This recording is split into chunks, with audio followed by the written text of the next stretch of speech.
Mesdames et messieurs, très chers téléspectateurs de Kivu News Today Télévision, bonjour et bienvenue à suivre cette session d'actualité sur Kivu News Today Télévision, votre chaîne en ligne depuis la République démocratique du Congo.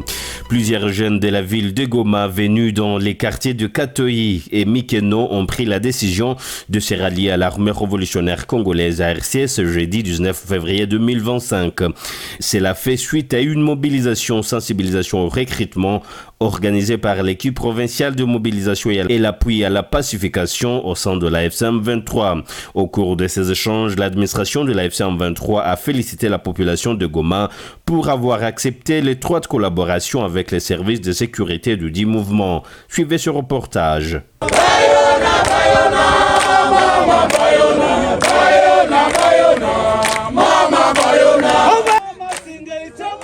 Ils sont plus d'une vingtaine de jeunes de différentes entités de la ville de Goma qui prennent la décision de rejoindre volontairement l'armée révolutionnaire congolaise. Ces jeunes volontaires sont les résultats d'une série de descentes organisées ce jeudi 19 février 2026 par l'équipe provinciale de mobilisation, sensibilisation, recrutement et appui à la pacification. Dans le quartier Mikeno, l'équipe était conduite par le coordonnateur adjoint de la mobilisation, Théo Rouré-Méchant, ainsi que le quartier Katoyi, sous conduite par Juvenal Chimimana Rukundo, team leader de la mobilisation Nord Kivu. Et ces Congolais affirment avoir pris ces décisions par leur propre volonté afin de participer à la reconstruction de la RDC. Niko kuvernora kwa sababu nimeamua kutumikia nchi yangu, nimekuja na mimi kujiandikisha kuwa mwanajeshi. Nimeona jeshi ni salama kabisa, ni kwa ajili ya kusaidia nchi yangu, ndio maana nimekuja kujituma na mimi nisaidie wenzangu ndani ya jeshi. Motivation nimependa nisaidie nchi yangu kama. Wajene nawaambia courage, vraiment hakuna kuogopa. Ni mkojo tusaidiane kupigania nchi yetu. Nimefurahia kazi ambayo chama ilikuwa kugomboa hapa, ndio maana na mimi nimependa nijiunge ili na mimi nikuwe mmoja wao. Hakuna motivation, ni morale tu. Gisi wandugu wanatuchunga jwa security, na mimi nipenda nijiunge na mimi nikuwe kinanguka. Hawakunikaza, ni volontaire yangu. Donc vilikuwa kama mimi depuis zamani, mimi leo ndio nimepata sasa opportunity. Ndio nimeona njoo chama mzuri ya kujintegre ndani. Juu zamani FARDC ilikuwa kama sikupendaka niingie. Sasa nimekuja kukutana na chama ya mzuri, chama yenyewe imenifurahisha mimi kuingia, njoo kama nimejiunga. Mimi sasa vile message mnatolea wajene wenzangu, bakuwe nabo tufanye kazi kabisa, ni kazi ya mzuri, nabo batafurahi. Kupare yangu mimi najua opportunity ingaliki ya kuingia kufanya kazi. Kuko siku yenyewe wajene watatafutaka hiyo wakati wanaikosa. Mimi wakati ingaliki tayari, wakati ingali inawezekana, njia ingali wazi kukia kufanya kazi. Dans le quartier Mikeno, le coordonnateur adjoint de la mobilisation a rappelé la population leur implication à soutenir le mouvement révolutionnaire AFCM 23 pour mettre fin aux antivaleurs entretenus par le régime de Kinshasa. Au quartier Katoyi, le maire de la ville de Goma, Katembo Ndalienne Julien, et le colonel Alfred Moussoubao étaient les invités d'honneur dans cette rencontre. Ici, la paix et la sécurité y sont rétablis. Le système 40 voleurs appartient à l'histoire grâce à la franche collaboration entre la population et les services de défense de sécurité de la FCM 23, confirme le colonel Alfred Moussoubao, adjoint chargé de relations civilo-militaires au sein de l'ARC.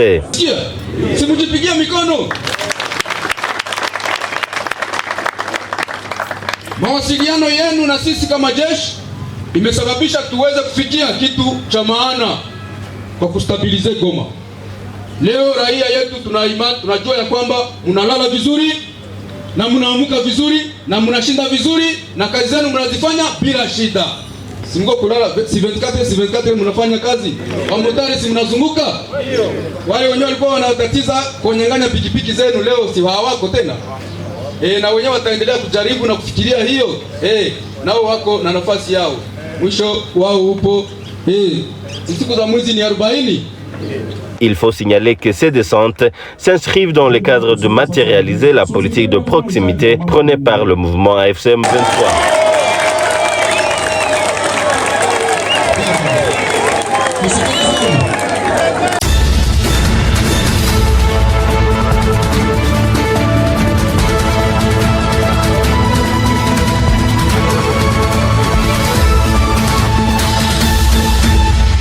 Poursuivons cette session d'actualité. La population de la chefferie de Bouito, en territoire de Rutshuru, appelle le gouvernement provincial dirigé par la FM23 à s'investir davantage dans la réhabilitation et la construction des routes dans cette partie du Nord Kivu, longtemps confrontée par des problèmes d'enclavement. Cette requête a été formulée devant le gouverneur Bahati Musanga Erasto lors de sa récente tournée d'itinérance dans les chefferies de Bouito en territoire de Rutshuru et celle de Bachali en territoire de Massissi. Les détails dans ce reportage de la cellule de communication du gouvernorat du Nord Kivu.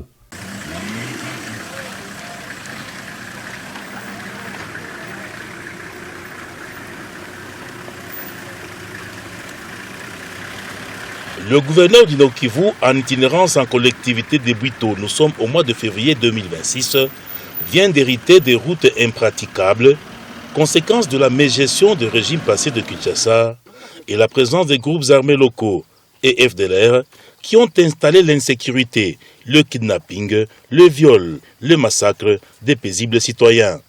La population exhorte le gouverneur Bahati Musanga Erasto à lancer la réhabilitation de ces routes comme cela est fait en territoire de Massissi, au lendemain de la paix installée par l'AFC M23. Niko nasema par rapport ya accès humanitaire. Baba kwenye unatoka Kabizo unaona ile barabara gisi inaleta problem. Sasa ukaanza Nyanzale mpaka accès mpaka Kichanga. Utafika Mgongo kisha kumaliza. Gisi tumesikia umejiimplique mu barabara za Masisi. S'il vous plaît baba mheshimiwa na wewe ujiimplique juu ya barabara za Bwito.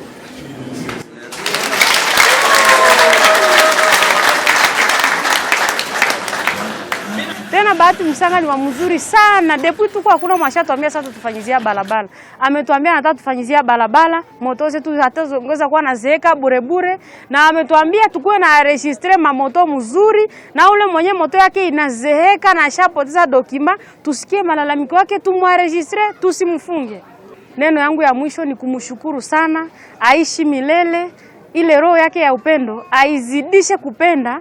Mungu ambariki maisha yake yote.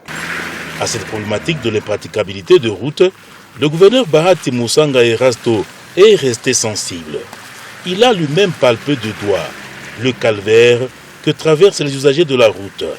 Lui-même, au volant de sa Jeep 4x4, il décide de réhabiliter en priorité ses infrastructures routières en collectivité de Bouito. Kuko mwenye aliuliza kesho ya barabara kama bako natengeneza barabara, tutatafuta wakati tutumane engineer sier mwenye ko charge na barabara apitake mwa hii barabara aone na sisi tuko napita mwa hii barabara. Tunataizunguruka. Tukisha maliza tutaona cha kufanya mwa hii barabara ni vitu viwili, haiko vitu vya mingi. Cha kwanza ni kufanya kanalizasyon ya maji. Mtu akifanya kanalizasyon ya maji ndio cha kwanza. Cha pili ni kumwanga ndani majiwe. Kumwanga ndani majiwe siye chenye tutafanyaka, tutaletaka gari beni ikuwe na mwanga ndani majiwe. Lakini na nye population mfanye ile kanalizasyon ya maji. Nye mtafanya kimoya na siye serikali tufanye kingine. Nye ni kukata mifereji juu maji ipate njia na siye sawa leta tubaleteye beni ya kukuwe na mwanga ndani majiwe. Si ndio?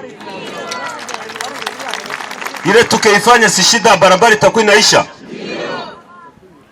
La route Goma, Tongo, Kabizo, Bambo, Kishiche, Nyanzale, Rouve, Mweso, Kichanga, Goma, où l'autorité est passée, une fois réhabilité, cet axe routier impactera la vie socio-économique de la population. Les vivres et non-vivres seront évacués sans peine vers le grand centre de consommation.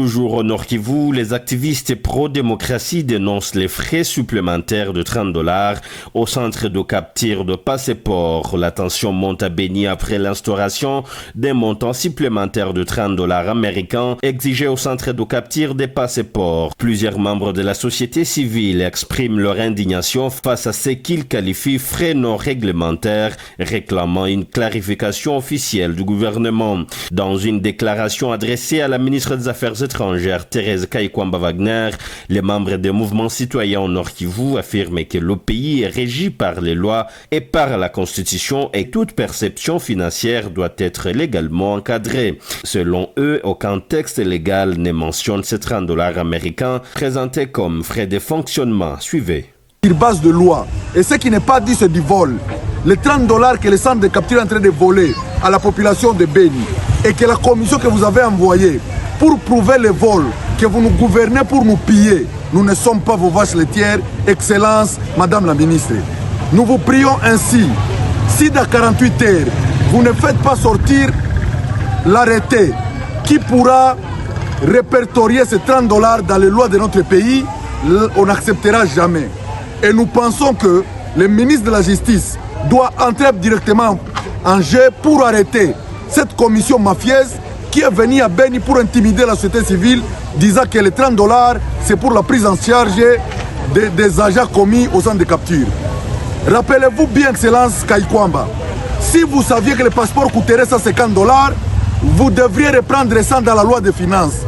Et nous vous appelons, Excellence, de signer une mesure d'accompagnement et d'approuver ces vols que vous faites à Bunia, à Lubumbashi, à Béni, à Kisangani, à Kinshasa, partout où il y a des centres de capture où les Congolais sont en train d'être tracassés aux vies aussi de tout le monde. Votre commission elle-même a approuvé que les $30 c'est pour les frais de fonctionnement. Et comment est-ce que vous êtes capable de signer l'arrêté qui va mettre en cause les déclarations du chef de l'État mettant le passeport à $75? Nous disons non et non. Excellence, Monsieur le ministre de la Justice, nous savons que vous travaillez en silence et sans populisme. Nous vous demandons de traquer tous ces volets qui sont en train de voler la population en imposant des taxes qui n'ont pas de référencement dans les textes réglementaires du pays. À toute la population de Béni, de Bunia, de Lubumbashi, qui se faut tracasser au centre de capture de passeports, nous disons non. Aidons notre pays à prendre une marche de bonne gouvernance parce que nous, la population, en payant ces fonds qui n'ont pas de référencement dans les textes réglementaires du pays, c'est cautionner la mauvaise gouvernance dans notre pays. Lèvons-nous tous contre les antivaleurs.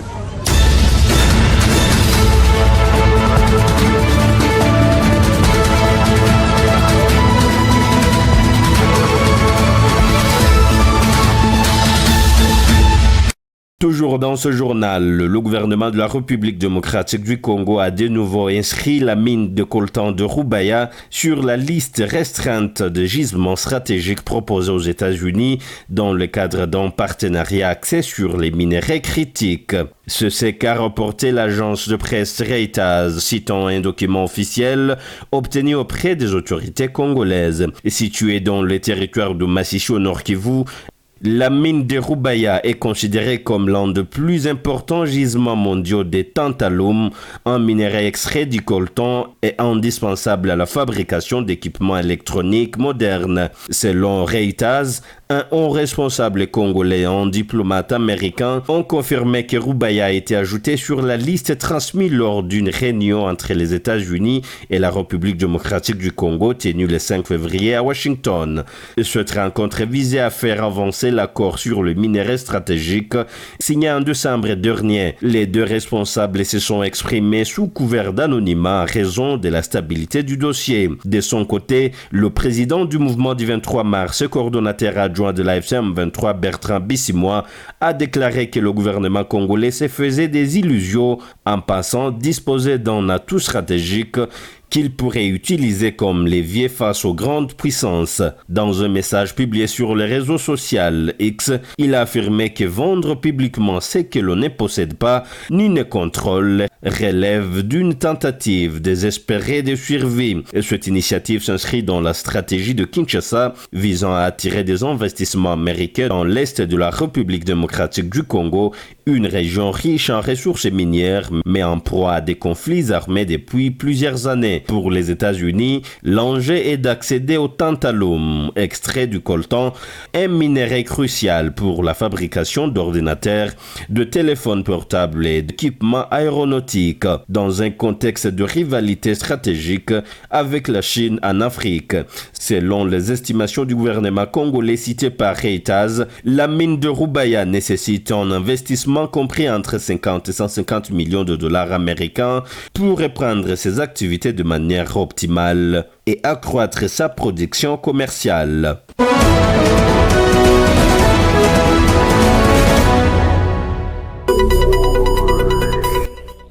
Et c'est par ici que nous bouclons cette session d'actualité sur Kivu News des télévisions. Abonnez-vous sur notre chaîne YouTube et l'actualité continue sur www.kivunewstoday.com.